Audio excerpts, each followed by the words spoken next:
ओम नमो भगवते वासुदेवाय। ओम नमो भगवते पुरुषोत्तमाय। नीलाद्रि चतुर्धामूर्तिंकर अभय पाद पद्मरे कोटि दंडवत प्रणाम। एई मंच उपरु सेवक सर्वप्रथमे मानसरे समर्पण करुछि। प्रातस्मरणीय सद्गुरुदेव परमंश श्रीमद बाबा बलियांकर अभय पदाब्जरे भक्ति कुसुमांजलि समर्पण पूर्वक आज मंगलमय सुप्रभात रे आपण मानकु बलिया विचार कार्यक्रम को सेवक स्वागत करुछि। जीवनटा केते आनंदप्रद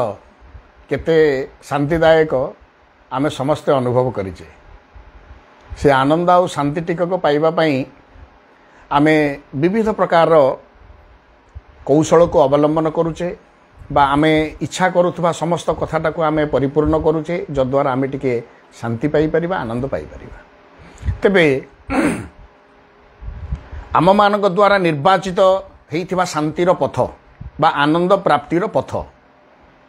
ताहा आम पई केते जोर समीचीन भावधारा सृष्टि करिछि बा समीचीन परिवेश बा समीचीन फलाफल सृष्टि करिछि, सेटा आमे समस्ते सुपरिचित।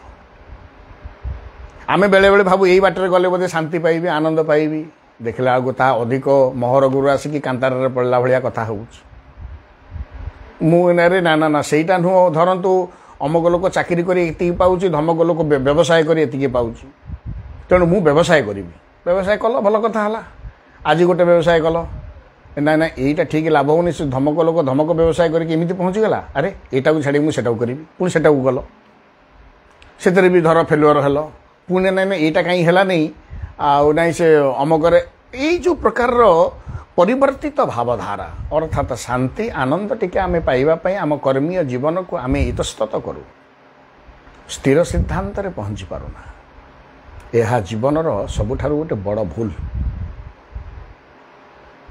आग स्थिर कर मु केउ कर्म को संपादन करि पारिबी एवं से कर्म संबंधी ज्ञान मो पाखरे अछि कि नाही। मोर परामर्शदाता माने काहकु जन को स्थिर करंतु, किंबा जदि जीवन जदि मार्गदर्शक शून्य हो गला ताले सबु कथाटी असजड़ा हो जाए। किंतु सर्वोपरि गोटे अदृष्टर इच्छा तो ताहा निश्चित रहिछि, गोटे ब्लेसिंग गोटे आशीर्वाद निश्चित आम मान जीवन को आगू नेवा पे अनेक भाव में सहायक हुए। आम निकट में दायित्वबोध अच्छी, कर्म अच्छी, ये सब कथा अच्छी, किंतु ता सहित कृपा मध्य आवश्यक, आशीर्वाद टिके आवश्यक। तेणु से संबंध में गुरुदेव कौन कहउचंती प्रथमे पाठ करूँ। मनीषर शक्ति सह जेतेबेले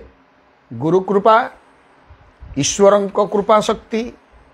और गुरुजन मानकर आशीर्वादर शक्ति मिसी जाए, सेतेबेले जीवन सुंदर आनंदमय और शांतिमय हो जाए। आमे आमर बाहु बलर शक्ति बा मुंडर बुद्धिर शक्ति, जनबलर शक्ति, धन बलर शक्ति, बुद्धिर शक्ति सबू को लगे आमे एक कार्य को संपादन कलु बा करूछु बा करिबु, भल कथा। गुरुदेव ता सहित जोड़ुचंती आउ गोटे कथा, खाली आमे जदि कर्मीय जीवन सहित रहिबा एवं कौशल को अवलंबन करिबा नाही, जो बा कौशल को अवलंबन करी आमे कर्म संपादन कले, यदि उपासनार धारा न रहिला, एई बलिया विचार कार्यक्रम रे सेवक आपण मानकु पूर्वरु कहिछि, गीता एक त्रिवेणी संगम जी आम जीवन को तीनोटी मार्ग रे आम जीवनर गतिपथटा को श्रृंखलित करिबा पई आम मानकु सिखैछन्ति। कर्म, ज्ञान और भक्ति बा उपासना। केवल कर्म बलद भलिया खटिले किछि हेइ परिबनी, माने पूर्णांग आनंद प्राप्ति हो पारिबनी। केवल ज्ञान को जानिले जदि कर्म करूना सी मध्य जीवनटा संपूर्ण आनंद पाई परिबो नाही। धर बहुत ज्ञान जानिछ, ज्ञान को नहीं कर्म करूछ, सेथिरे मध्य पूर्णांग प्राप्ति होबनी जदि तुमे भक्ति बा उपासना को आश्रय न करिछ। मेंटल स्टेबिलिटी होबनी, एकाग्रता आसी परिबो नाही, मनर स्थिरता आसी परिबो नाही, संतोष भाव आसी परिबो नाही। तेणु कर्म,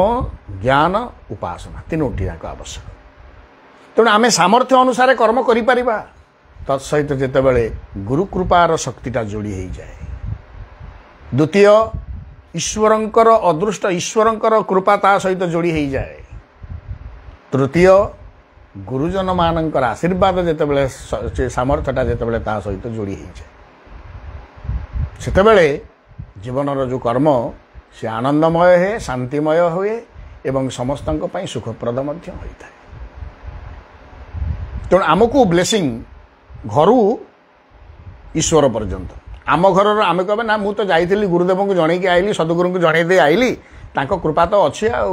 बापा बो को कौन दरकार हो ईश्वर कौन दरकार हो जीवन भूल करुँ जीवन पर ये त्रिवेणी संगम गोटे गुरु शक्ति गोटे ईश्वरीय शक्ति गोटे पितामाता गुरुजन मानकर शक्ति तीनोटी संगम ये तीनोटी आशीर्वाद शक्ति जीवन पर आवश्यक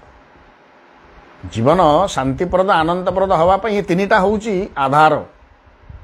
शांति प्राप्तिर मौलिक आधार हूँ तीनटा गोटे गुरु कृपा गोटे ईश्वर कृपा गोटे पितामाता आत्मीय स्वजन मानकर कृपा आ गुरु गुरुजन मान कृपा किसी नुह एगुड़ा सब बेकार ये भावुवा लोकटा ही हूँ प्रथम बेकार ये भावना हूँ संपूर्ण भाव में निष्फल भावना जहाँ आम मान को आनंदप्रद हो पार ना केबे भी हो पार ना